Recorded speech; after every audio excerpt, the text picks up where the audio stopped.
गुरु ज्ञान थी पार उतारी जीवन सफल कर ले कि नैया पार करी ले, नैया पार करी ले। गुरु ज्ञान थी पार उतारी जीवन सफल कर ले कि नैया पार करी ले, नैया पार करी ले।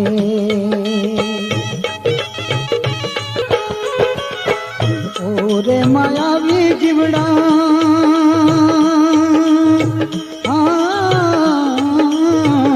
प्रेम भूले ना मन मोहिनी, हरि जश बिना थाशे जीवन तारू धूड़धानी, हरि जश बिना थाशे जीवन तारू धूड़धानी। हाथी थाशे तने लोकमा, हाथी थाशे तने लोकमा ए विचार करी ले कि नैया पार करी ले, नैया पार करी ले। गुरु ज्ञान थी पार उतारी जीवन सफल करी ले कि नैया पार करी ले, नैया पार करी ले।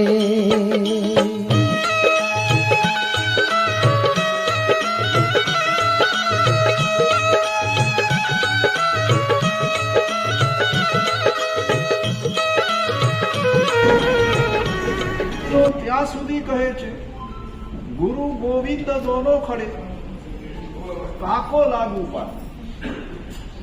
ગુરુ અને ગોવિંદ, ભગવાન અને ગુરુ બંને એકી સાથે આવી ગયા છે। મારે પેલા પ્રણામ કોને કરવા? બલિહારી ગુરુદેવ જેણે દિયો ગુરુ મહારાજની બલિહારી કે જેમને ભગવાનની ઓળખ, ગુરુ એને કે જે તમને ભગવાન સાથે જોડી આપે। ગુરુ એટલે રૂપાતી, ગુણાતીત અને રૂપાતી એવા પરમાત્માની સાથે દ્વારા એટલે ભાગ, એટલે કે ક્યાં જવાનું દ્વાર?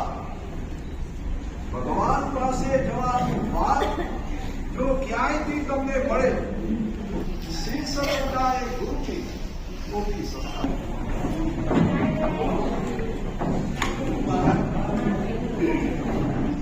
એક વર્ષ પહેલા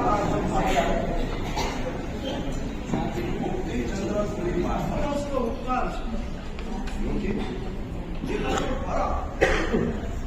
આખોને કચ્છમાં જન્મ્યા,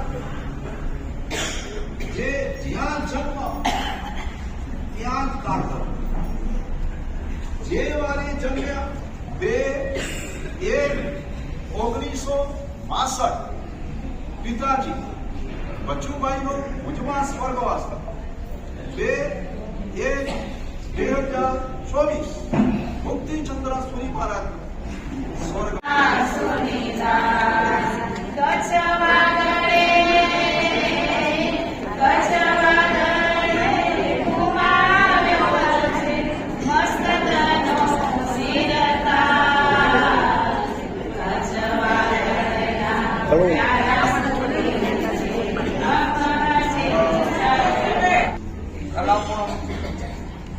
આચાર્ય સર્વે આચાર્યને કોટી કોટી વંદન।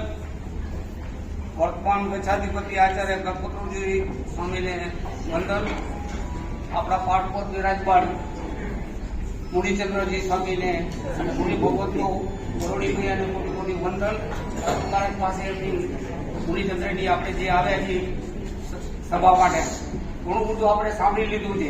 થોડું ઘણું મને પણ અનુભવ છે। લગભગ 2012ની સાલમાં આજે નમસ્કાર કીર્તિની તૈયારી ચાલી હતી, ત્યારે મુહૂર્ત મારી મોગીમાં મારી મધરના નામનું મુહૂર્ત આ બંને ભાઈઓ જેને કહેવાય ને મુનિચંદ્ર નૃત્ય કાઢેલું, અને ખરેખર ઈ નિમિત્તે હું આ સ્ટેજ ઉપર હમણાં છું।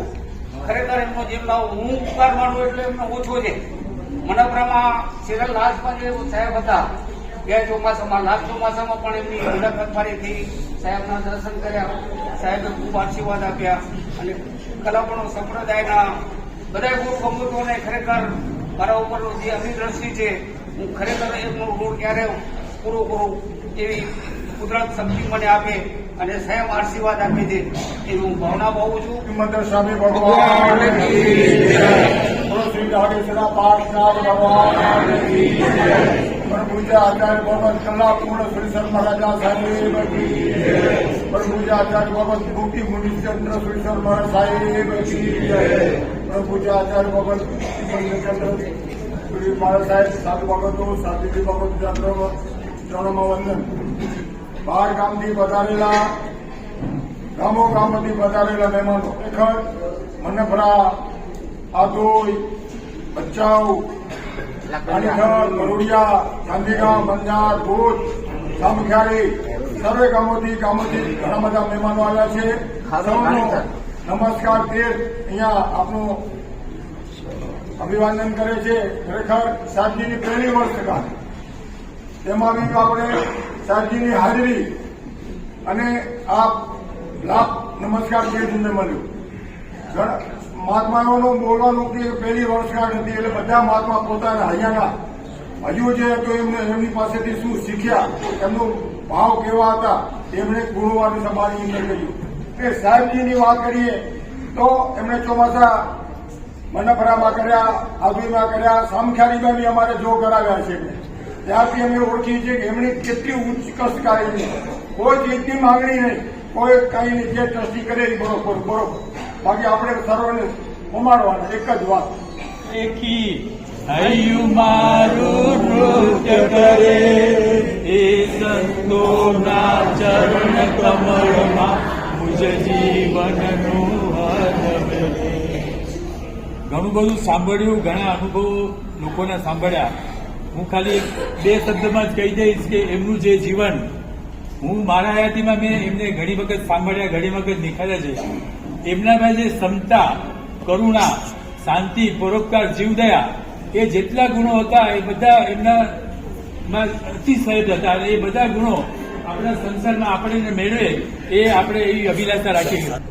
સમાધિથી મુક્તિ, સાહેબનું નામ જ મુક્તિ, મુક્ત થવાનું.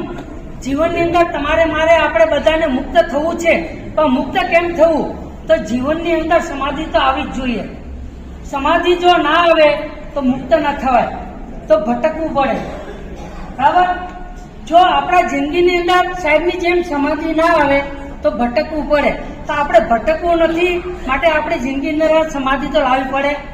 આખા વિશ્વની અંદર અત્યારે એવી મહામારી ચાલે છે, રોગ નહીં, બીજી મહામારી ચાલે છે.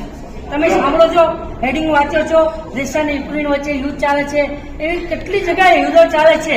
અને સાહેબે અમને ઘણી ટાઈમ પહેલા ભેગા થતા અને વાતો કરતા કે આ મૂસા અને ઈસા વચ્ચે યુદ્ધ થશે, મૂસા અને ઈસા લડશે, અને એવું જ થઈ રહ્યું છે.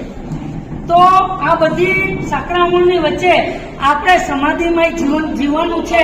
સાહેબને જે એમની જે રોગ હતો એની અંદર જે એમણે સમાધિ મૂકી અને સમાધિમાંથી પાછી મુક્તિમાં ગયા, મુક્ત થયા. તો આપણા જિંદગીની અંદર આવું કોઈ વસ્તુ આવી જાય તો આપણે એમની જિંદગી આપણી દ્રષ્ટિ આપણી સમક્ષ રાખીને આપણે આપણું જીવન સમાધિમય જીવન નીકળે, ગુજરે, તો આપણે બી આપણે નવા કર્મો ન બંધાય. આપણે વધારે વધારે કર્મો નીચે પાડીને આપણે મુક્ત થઈએ એવી જ આપણે ભગવાનને પ્રાર્થના કરીએ. અને સાહેબ જ્યાં પણ હોય કે જલ્દીથી જલ્દી ફરી પાછી જે એમની જિંદગી મળે, અમારી જલ્દી મુક્ત થઈને પરમાત્મા પાસે જાય એવી જ આપણે આપણા બધા વચ્ચેથી પ્રાર્થના. જય. કોઈ જ અનુભવ નહીં. લગભગ 8 થી 10 વર્ષ પહેલા આધોઈ સાહેબનું ચોમાસું અમારા દીકરી મહારાજ તે વખતે ગ્રસ્ત પડવામાં, અને એ અહીંયા પવિત્ર સમય હતા.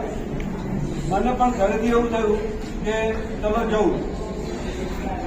તે વખતે આવ્યો, પહેલા દિવસે ઉપવાસ, પર્યુષણનો પહેલો દિવસ ઉપવાસ. સાહેબે મને કીધું, મને વિક્રમભાઈ કંઈ નહીં કરું તો ચાલશે. મેં ના ઉપવાસ તો કરું. બીજા દિવસે ઉપવાસ, પિત્તની જબરજસ્ત તકલીફ, ઉપકા આવવાના શરૂ થયા. સાહેબ કે વિક્રમભાઈ શું કરશો? સાહેબ બહુ ઉપકા આવે છે પણ કહ્યું. મને કે ના, તમે એકાગ્ર કરો. પણ સાથે સાથે એક મોટો ડબ્બો કે થેલો લઈને મારી જોડે બેસી ગયા અને અણહારી દવાઓ ખોલી કાઢી. વિક્રમભાઈ આલો. એ વખતે મારે સાહેબ સાથેનો કોઈ જ પરિચય નહીં. મને ઓળખ્યા નહીં, પરંતુ દરેક સાહેબે કહ્યું કે પરોપકાર વૃત્તિ, એમની પરોપકાર વૃત્તિ એટલી બધી હતી કે તરત જ બેસી ગયા. મને કે ના તમે આ લઈ લો, પણ એમને જે દવા કરી વ્યવસ્થા આપી અણાવી એનાથી બહુ સરસ પણ થઈ ગયું. પણ જવાનો મતલબ એટલો કે પરોપકાર વૃત્તિ જે બધાએ સાહેબે કહ્યું કે પરોપકાર, સરળતા, સ્વાસ્થ્ય એ મને પ્રત્યક્ષ અનુભવવા મળી. બીજા એ પછીનો બીજો અનુભવ એ પાટણ વધારેલા. સાહેબ પાટણ વધારે છો, અમારે ત્યાં કુમારમાં સોસાયટીમાં બધા સાહેબને અનુકૂળતા નથી, પણ મેં તો સાહેબ વધારો તો સારું છે. તમને સારું લાગતું હોય તો આવી જાય. 3 કિલોમીટરનો ખાલી વિહાર મારી ઈચ્છા માટે કરીને મેં સાહેબ સમય રાખશું. મને ના સમય જવું નહીં, સાહેબ અમારું સારું લાગે ના માગી તો બંને મારી સાહેબ હતા, બંને ગુરુદેવ હતા. મને કે તમારું સારું લાગે છે તો સારું, ચલો તો તમને ઠીક લાગે એમ કરો. એટલે એમને કોઈ એવી અપેક્ષા કે એવું નહીં, પણ જો આપણને સારું લાગે અને મળે કે નહીં, પણ તમને જે ઠીક લાગે એમ કરો. બસ સવાઈ એક સરળ મહાત્માને ભાવ પરિવર્તન. દુનિયાને જીતનારા થાકી જાય છે, પણ જે ખુદને જીતે છે ને એ અરિહંત કહેવાય છે. એવા સપ્તામૂર્તિ પરમ પૂજ્ય આચાર્ય ભગવત શ્રીમદ મુક્તિચંદ્ર સુરી મહારાજાના ચરણોમાં ગૌરી સંબંધન, જ્ઞાનમૂર્તિ પરમ પૂજ્ય આચાર્ય ભગવાન શ્રીમદ મુક્તિ મુનિચંદ્ર સુરી મહારાજાના ચરણોમાં ગૌરી. ખાસ એટલું જ કહેવાનું કે જ્યારે આ ધોઈમાં જે મુક્તિચંદ્ર મહારાજ સાહેબ બચપણમાં મિરજીભાઈ પોતાને એકલાને દીક્ષાની ઈચ્છા થઈ હતી. આમને દીક્ષાની ઈચ્છા બહુ ઓછી થઈ હતી ત્યારે મેં વાંચ્યું, એની મને ખબર પડી એમાં. હા, પણ એમણે આ ધોઈની અંદર આધ્યાત્મિક આચાર્ય ભગવાન કલાપુર શ્રી મહારાજ સાહેબ ચતુર્માસ હતું, એમાં ભણવા માટે ગયા સ્ટાર્ટિંગમાં. દીક્ષા પછી એમને લીધી, પણ આધોઈની અંદર હું એટલે ગૌરવ અનુભવું છું કે આધોઈની અંદર પોતે ગયા અને સાથે આંગળી પકડીને આ મણિલાલભાઈને સાથે લઈ ગયા. અને ત્યારે આપણને આવા જ્ઞાનમૂર્તિ પરમ પૂજ્ય આચાર્ય ભગવત મુક્તિ મુનિચંદ્ર શ્રી મહારાજ સાહેબની આપણને અહીં આ પાટસ્થ બિરાજમાન છે. એમની પાસે એટલું બધું જ્ઞાન, બીજું બધી રિપીટેશન નથી કરતો, પણ એટલું જરૂર કહીશ કે મુક્તિ ચંદ્રશ્રી મહારાજ સાહેબના આચાર્ય ભગવંતમાં એટલી બધી ક્ષમતા ભાવ તો હતો, પણ સાથે સાથે એટલું એમની પાસે એટલું જ્ઞાન હતું. અને જ્યારે આપણે બધા ક્યારે મળવા જઈએ ને તો ત્યારે મુક્તિચંદ્રશ્રી મહારાજ સાહેબ આપણને મળે, પણ આ મહાત્મા સાઈડમાં બેઠા બેઠા કઈ લેખન કરતા હોય તો કંઈ પણ એ પોતાનું કામ કરતા હોય. આપણે ઘણીવાર આપણી સામે ઉપર જોવાની બી ઈચ્છા ના હોય, કારણ કે પોતાના કામમાં મશગુલ હોય. ત્યારે આટલા જ્ઞાની બન્યા છે. અને એમણે કેટલા બધા પુસ્તકોનું સંપાદન વડીલ બંધુ આચાર્ય ભગવંતની સાથે મળીને કર્યું છે. કયા કલાપુરુષોની ભૂકંપની અંદર પણ એમણે ભૂકંપમાં ભ્રમણ, અને અત્યારે પણ પટ્ટાવલી એ ગ્રંથ, અને એના સિવાય કેટલા બધા કલાપુર મહારાજ સાહેબના હસ્તલિખિત ગ્રંથને એ હજી બાકી જે સંપાદન કરવાનું, લખવાનું, રેડી કરવાનું, તો એ પણ એમની નિશ્રામાં અત્યારે થઈ રહ્યું છે. એ સૌ મોટામાં મોટી આ વિજ્ઞાનની વસ્તુ છે, જે આપણા માટે ભવિષ્ય માટે આપણા કામની છે. એ વસ્તુનું આજે ખાસ આપણે. અને બીજી વસ્તુ કે આપણા કોઈ પણ વડીલો ક્યારે પણ આપણાથી વિદાય થાય, આપણે છૂટા થાય ને, પણ આપણને એવું લાગે કે વડીલ ભલે બીમાર હોય, ભલે એજેડ હોય, પણ એમની હયાતી હોય ને માત્ર, તો આપણી અંદર આનંદ થાય છે. એમનું પણ એવું જ છે મુક્તિ મુનિચંદ્ર મહારાજ સાહેબનું કે મોટા ભાઈ મુક્તિચંદ્ર એમના માટે વિશ્રામાનો વડલો હતા. એમના માટે એમની હયાતી માત્ર એમના હૃદયની હળવાશ હતી. આવા ભાઈ મહારાજનું એમને વિખૂટું થવું, એમને કેટલું આપણે બધા અત્યારે મોજ કરી રહ્યા છે, પણ એમને અત્યારે બી અંદર એટલી સંવેદના હશે, એટલું દુઃખ હશે કે આવા મોટા ભાઈ અત્યારે મારી સાથે નથી. કારણ કે 60 વર્ષ સુધી 52 વર્ષ દીક્ષા પ્રયાણ લગભગ થઈ ગયા છે, એક જ ઉપાશ્રયમાં સાથે રહ્યા છે. ત્યારે આ ઘણી બધી એમની આપણે સંવેદના સમજી શકીએ છીએ. ગુરુદેવ જ્યાં પણ હોય ત્યાંથી આપણા બધાને આશીર્વાદ આપતા રહે, અને આપણે એમના જેટલા બી ગુણો અહીંયા વર્ણવવામાં આવ્યા છે એ બધા ગુણોમાં થોડો આપણે એમાં ઉતારીને આપણા હૃદયને આપણે ગુરગીર બનાવીએ, ધર્મનિષ્ઠ બનાવીએ. સાહેબજીને 1 વર્ષની કરાવી મકસદ 55 કાર્યક્રમ પામ્યા. એમની જન્મભૂમિમાં મોટાપા, એમની પુણ્યભૂમિ મોટાપા પાસે એનો કંઈક હશે ખ્યાલ આવ્યો. ચાતુર્માસ કરવો છે અને મારે મને ભરાવની અંદર જ આ દેહ છોડવો છે. એટલે એમને ખ્યાલ આવ્યો, અંદર અમે ચાતુર્માસ કરાવ્યું. એમાં આ દીક્ષાઓજીભાઈ અને કિંજલબેનને અમને ઓગા અને કિંજલબેનને એમના હસ્તકે ઓગા અર્પણ કર્યા.